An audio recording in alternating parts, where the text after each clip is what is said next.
Não é segredo para ninguém que os brasileiros são grandes protagonistas no futebol mundial e também foram nessa janela de transferências. Agora a gente vai pegar o nosso binóculo e vamos acompanhar cada um desses jogadores ao longo da temporada. E claro, sendo um primeiro passo, vamos ver como foram as movimentações no mercado.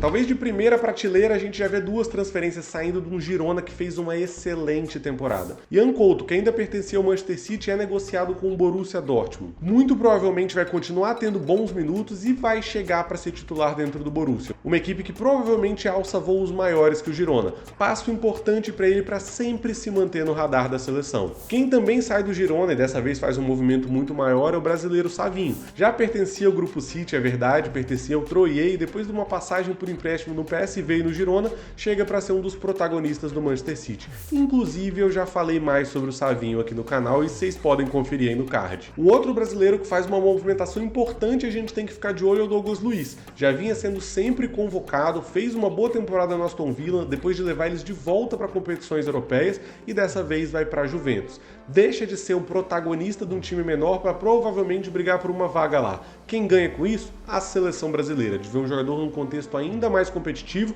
provavelmente sendo mais exigido e quem sabe virando protagonista num dos grandes times da Europa. Saindo das principais transferências, a gente vai para aquelas que a gente tem que ficar de olho e aqui eu vou falar bastante de Premier League. Primeiro, você já sabia que na Premier League tem 9 centroavantes brasileiros e 2 chegaram nessa janela. Igor Thiago chega para reforçar o Brentford na maior contratação da história do clube e o Evanilson deixa o Porto para reforçar o Bournemouth, mostrando a força dos times de meio e de baixo de tabela do campeonato inglês. Falando em Premier League também, não tem como a gente não falar do Wolverhampton, um time que já era viciado em contratar portugueses, agora é viciado em contratar brasileiros também. Além do João Gomes e do Matheus Cunha, chegam mais 2 brasileiros nessa temporada. André, volante do Fluminense, depois de ser especulado em vários clubes do futebol inglês, chega no Wolverhampton, onde provavelmente vai ter espaço.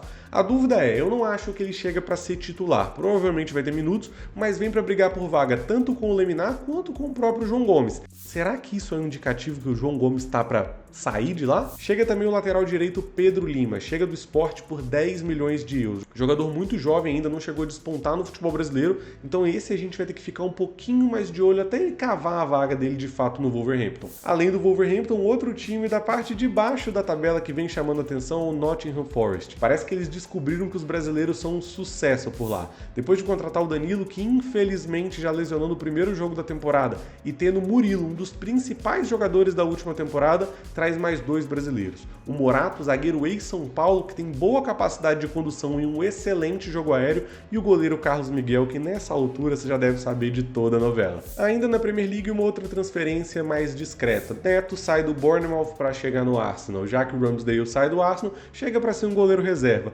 como praticamente ele foi durante a carreira inteira. Se a gente fala de Napoli, tem um brasileiro chegando e o outro saindo. O zagueiro Nathan, ex-Flamengo, sai para reforçar o Betis e o ponta-direita David Neres, que deixa o Benfica para reforçar o Napoli. Já pensou David Neres de um lado e Kvaratskhelia do outro? Isso promete, hein? Essa janela também se notabilizou por algumas transferências de jogadores jovens. Obviamente aqui eu não vou nem falar do Endrick, e esse eu tô com uma curiosidade absurda para ver, e aqui no canal a gente vai acompanhar ele muito de perto, cada passo dele, mas também não tem como a gente não falar do Vitor Roque, que chega no Barcelona talvez no momento errado, chega no meio de temporada, não se adapta, o Xavi parece não se dar muito bem com ele, e depois de uma briga entre Barcelona, empresário e pouca minutagem que o Vitor Roque vinha tendo, ele acaba optando pelo Betis, ainda ficando no Campeonato Espanhol, um empréstimo que pode ser inclusive de 2 temporadas para começar a ter minutagem e se adaptar ao futebol europeu. Mais um que eu vou abrir o binóculo e acompanhar bem de perto. Falando de jogadores jovens, além do Pedro Lima, do Endrick e do Vitor Roque, tem 2 que vale a pena a gente ficar de olho. Não devem ter todos os minutos, mas por ser brasileiro eu quero acompanhar. Moscardo, volante ex-Corinthians, está no PSG, mas foi emprestado para o Reims,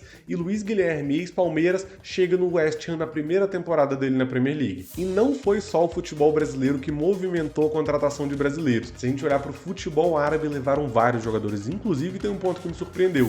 Ao invés de só levarem jogadores mais experientes, como foi naquela movimentação com Cristiano Ronaldo, com Brozovic, com Neymar, dessa vez estão olhando também para jogadores jovens. O goleiro Bento, que vinha se destacando no Atlético Paranaense, falava inclusive de proposta na Europa para se consolidar na seleção brasileira, chega no Al Nassr para fazer companhia para o Cristiano Ronaldo. Quem também chega no Al Nassr é o Wesley, ex-Corinthians, ponta muito habilidoso de 1 contra 1. Eu espero que não saia do nosso radar porque o moleque tem bola demais. Falando em Al Nassr, a gente também tem que falar do Ângelo. O Ângelo que se destacou no Santos como um ponta-direita com 16 anos e muito cedo foi vendido para o Chelsea, daí o meu medo de toda a negociação envolvendo o Estevão. Foi mais um dos jogadores que foi emprestado. Foi emprestado para o Estrasburgo e na hora de voltar ele resolveu sair para o futebol árabe e chega no Al Nassr. E a gente também precisa falar do Al Hilal, que contratou 2 brasileiros. Contratou o Alexander, volante, ex-fluminense, com muita capacidade de construção, mas que vinha se envolvendo em polêmicas, então o Fluminense, na primeira oportunidade, já se desfez dele. Além disso, chega o Marcos Leonardo, que se destacou muito pelo Santos, foi vendido para o Benfica, e a gente imaginava Portugal